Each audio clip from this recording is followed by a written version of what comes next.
आपण मैंने बर्तमान देखुं जो चाषी भाई मैंने लंका गछ लगे ये लंका गछर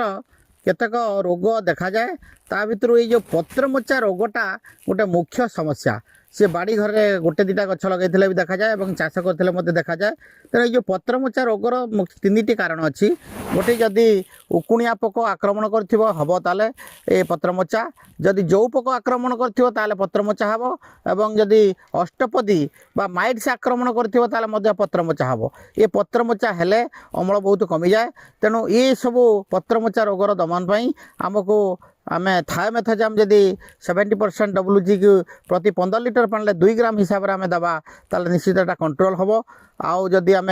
इमिडाक्लोप्रिड दे परिबा जे प्रति ड्रम रे 5-6 ml हिसाब से आम 17.8% दे परिबा किंबा पाइमेट्रोजाइम जदि गोटे ड्रम रे 15 लिटर पानी रे 8 ग्राम हिसाब से आम सिंचन करवा ताले निश्चित भाव में यही लंकार पत्रमोचा रोगटा ठीक हो आवश्यक पड़े 15 दिन व्यवधान रे आउ थे ये औषध चेंज करके आमको स्प्रे करने को पड़ो ता द्वारा आपंकर ये पत्रमोचा रोगटा निश्चित भाव में भल हो।